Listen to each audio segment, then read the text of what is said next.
thought. In times gone by, one quarreled oft with Guizhong concerning mechanical principles. We each had our ideals, and neither would yield.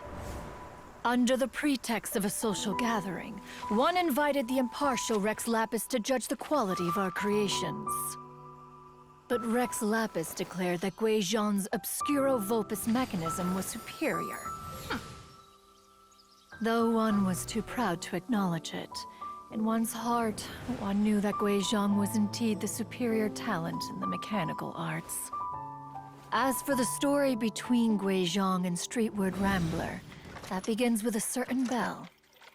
In Guizhong's opinion, while mechanisms were no substitute for human composers, they were yet capable of producing simple but fine melodies. But Streetward Rambler believed music to be an expression of the soul, an emotional enterprise that could never hope to be replicated by machinery. They argued endlessly, until one asked Rex Lapis to intercede. He confiscated the bell and designated it for ceremonial use.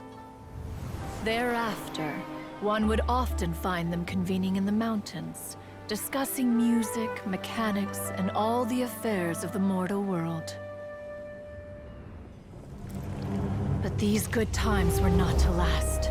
War broke out between the gods, and soon engulfed the Guili Plains.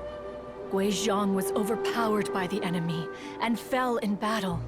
When Streetward Rambler and I arrived at the scene at long last, all that remained among the ruins was her lifeless body.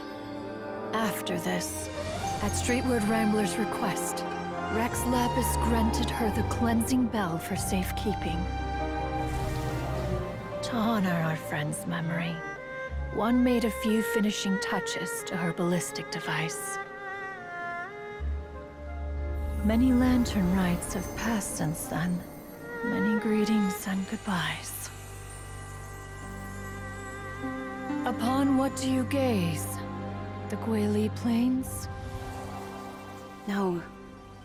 It's everything.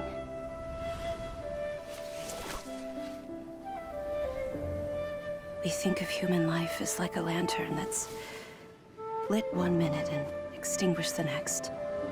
But are we Adepti so different? Perhaps as dust settles after a storm, we too must one day return to the world below.